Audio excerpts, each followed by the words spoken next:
Ashtavakraji says to King Janak, I am unique and pure perceptive essence. Through this supreme decision, fill light into the darkness of ignorance and become sorrowless and blessed. Let's look at each individual word. Unique. It means one without a second. If we talk about the ocean, then it will be incorrect to say that the water is similar to the wave, because if we actually touch a wave, there's no wave. It is all water.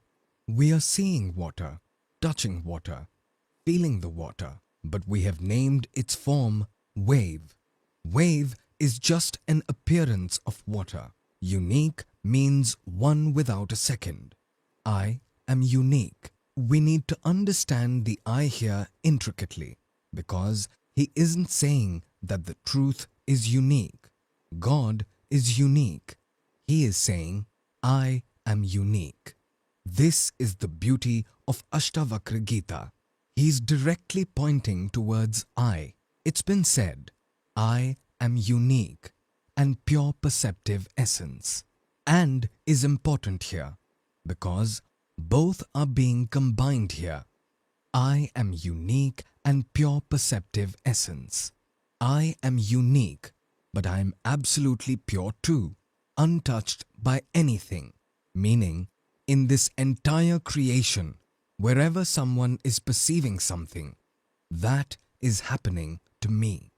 Firstly, there is a perception and sorrow happiness follows it. Perception meaning experience.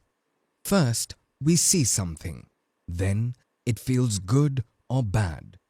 First, we come in contact with a smell. Post that, it smells good or bad.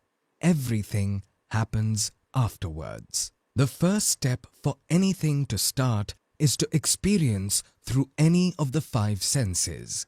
And if there are five senses, then there can be more senses too. Even on this planet, there are so many organisms who have such senses which we don't have in humans. For example, when an earthquake is about to strike, some animals pre-perceive it. How? Are they listening to something? Seeing something? What is happening?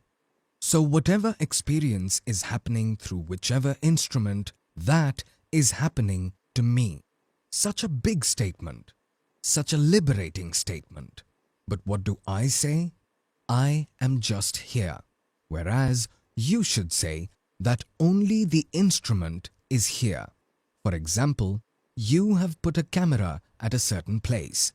Where you put the camera, the type of the camera, the features of capturing in that camera, that is what will be seen.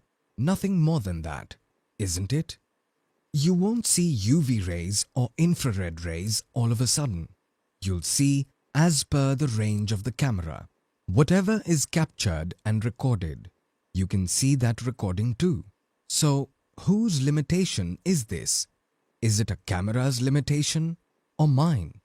Similarly, the consciousness which is everywhere, through anybody, be it mine, yours, anyone, even an animal, through any instrument. When a contact is established, what does it connect with? Of course, consciousness. Because if there was no consciousness, who would have said that contact is happening via it? If I ask you, where do you see all this? It is being seen within my awareness. Where did you dream? Inside my awareness. Seen through what? Via the instrument. If there was no instrument, would there be dreams? If there were no eyes, could anything be seen? If your eyes are taken out, you will stop seeing. So, in this entire creation, wherever there is an instrument of whatever type, through that instrument, whenever an object contacts consciousness, then consciousness realizes its own existence. Even if the instrument exists or doesn't, consciousness doesn't die. Consciousness is always there. Even if there or there isn't any sensation on your hand, consciousness is still there. It was there before that sensation too. If it wasn't there, how would that realization happen? Consciousness is everywhere. But an instrument is limited. Every object is limited. Every sensation is limited. Because they are in space-time. No object can be unlimited. No form can be unlimited. Formless can be unlimited. So that which is formless, because unique means formless. If there was a form, it wouldn't be unique, because that form would be similar to another form. The form would be in one place. That form would be changing. It would get destroyed. So what does unique mean? That which doesn't have any form. It is formless. So the instrument is a form, be it any instrument, a minute form or a huge form. It can be of a bacteria, a virus, or a dinosaur. A form is just a form. What did you see in that form? Some other form. That is again limited. But who experiences a form through an instrument? The formless. Formless is everywhere. Formless is infinite. Formless by definition means infinite. Earth, water, fire, air, space all come under the preview of a form. Because space can also be squished and expanded according to the instruments. Space feels lesser and bigger at different times. Even that is connected to instruments. That is why it is called Panchbhut. This is one of the 5 elements. Elements denoting a form. Space-time phenomena have been considered under the form phenomena. That is the beauty of Vedanta. Today, science claims the same thing. But what is Vedanta talking about? The very observer which is never observed by science. What does science observe? Initially, science observed the objects, the earth. It made something out of it. Then it observed water, made energy through water, observed fire. Through sunlight, they made solar power. How can we use that power? Science is heading only in that direction. It is a linear direction. Fire and then the wind. Observed wind, now observing space, trying to understand the mystery of space. But they are never seeing who is observing the space. Who is the very observer of space? Not what is in space.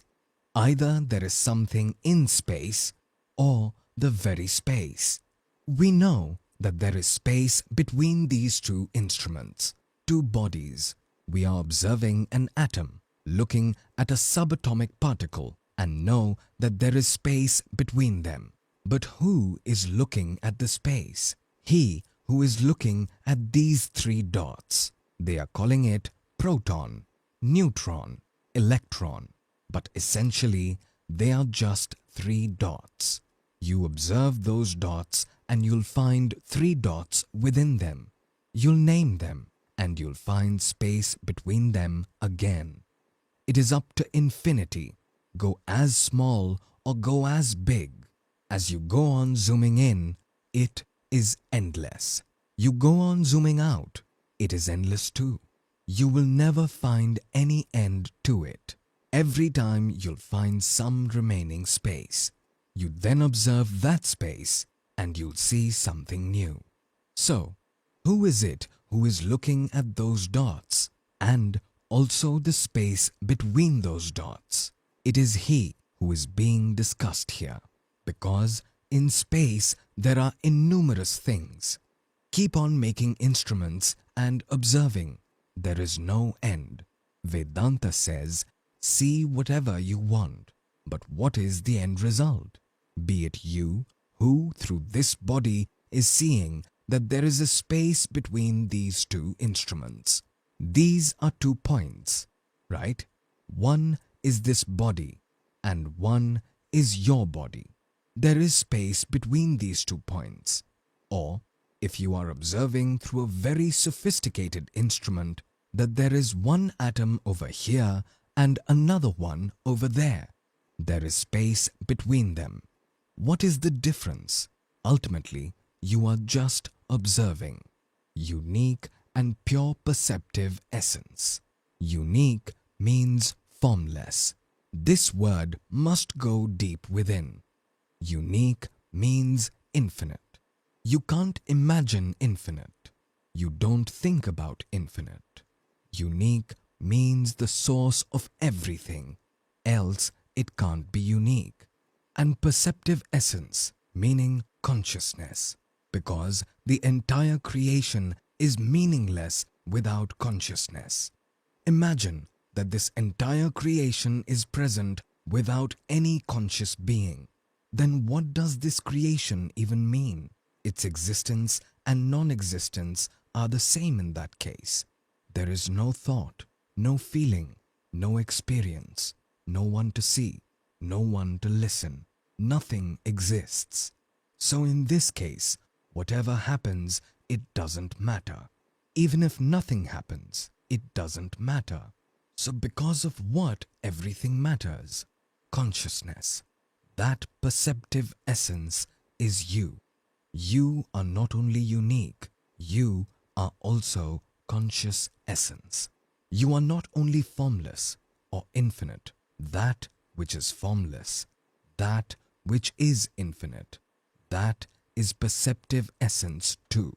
That is the very basis of experience. That is the very ground for the experience. Meaning, that which is formless isn't different from me. That is me. I am not only Sat, but I am Chit too.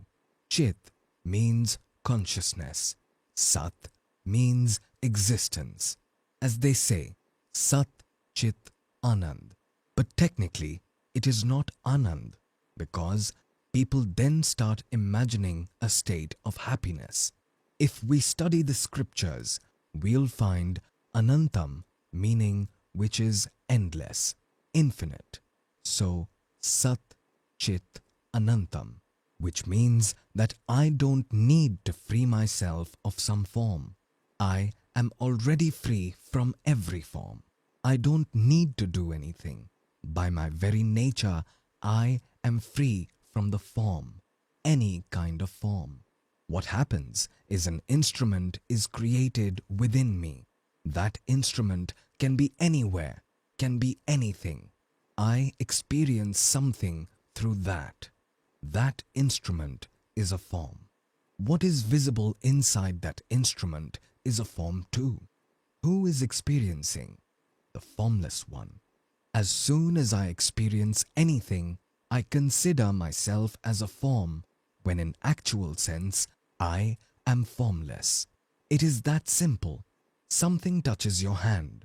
What do you say? It touched me. Through what? Through the body. That body which is like an instrument. If there were no body or instrument, there wouldn't be any touch too. So I felt this touch. Is this touch not a form itself? There is an instrument through which you are observing an object. One is when that instrument comes in contact with this object. The sensation which happens, which you realize, isn't that sensation an object too? It is a subtle object, but it is an object. I am aware of that too. The feeling which reaches to the brain which is an instrument. But as soon as that feeling happens, I call myself limited. It is an error. Why does it happen? Because we have identified ourselves as instruments. Like space, closest example for us which is infinite is space. I am like space, which is everywhere. An instrument is created on its own in the space, and it started operating because of the software. What does space feel? Wherever the instrument goes, there is a realization of the presence of something in space through that instrument itself. So, I am looking through this instrument is absolutely correct, but I am seeing only over here is an error. How can consciousness be yours? This is so simple. Like the water is not yours. Is the water in this creation yours? No. So, can you claim that the consciousness in this body is yours? Have you made it? Bought it? What have you done? So, the consciousness isn't yours, but consciousness exists is a sure thing. I am conscious is a sure thing. So why are we overpowering this consciousness? Doesn't this consciousness belong to everyone? The consciousness which is in this body, the same consciousness is in some other body too. Doesn't matter if that body is small or large. Consciousness is still the same.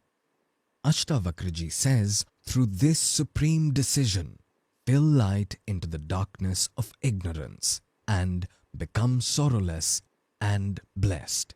This is being stressed continuously. Be happy, be blessed.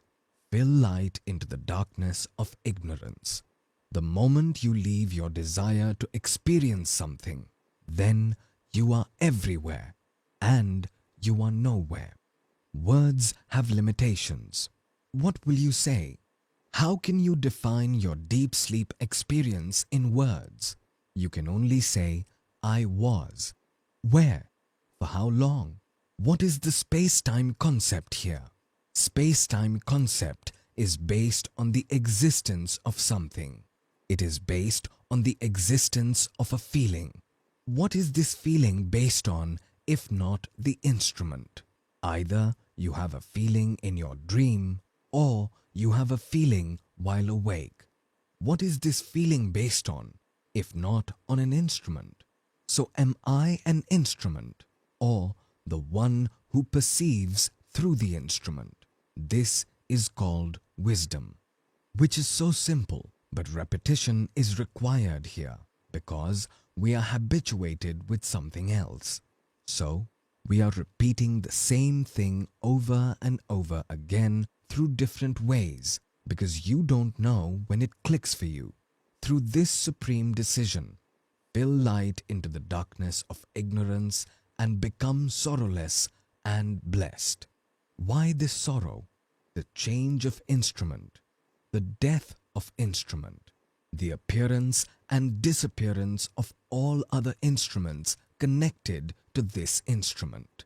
Instrument denote living beings here. One is instruments who are living beings and others are objects which are non-living beings. But if keenly observed, both are objects itself. But you need to have a lot of patience to understand this. You have to see intricately and closely because whatever I am saying here or whatever Ashtavakraji is saying is that you don't do anything. It's a really big statement. Like space doesn't do anything. Mirror forms on its own and gets destroyed itself. If you understand this in depth, that neither does another do anything to you, nor do you yourself do anything to yourself. Everything happens on its own. How to understand this? You have to minutely observe your thoughts, your actions to grasp this. Then you'll see that thoughts flow on their own. I do not think. It feels that I think. Meaning, the pinnacle of spirituality is that this free will is an illusion. Whatever you do or whatever someone else is doing to you, be it bad or good, what is it based on? Free will. What I do is my own doing. Someone else does things on their own. That is why he did good or bad to you. You did it of your own, and therefore your decisions are either correct or wrong. But the reality is that everything is happening on its own. This instrument is working in a particular way because of some information which is fed inside. Change that information and it'll start working in a different manner. Now the thought of changing the information which is inside the instrument, where did that come from? Even that is information. Information acts upon the information. This body is nothing but gross information. Everything in this body is information. It is full of information. And science has progressed so much, we should be able to understand this today. If you pluck a small hair from your head and gave it to, say, FBI in the US, they'll dig out your entire generation through that hair. They'll clone you completely. You, your grandfather, your parents. What is this?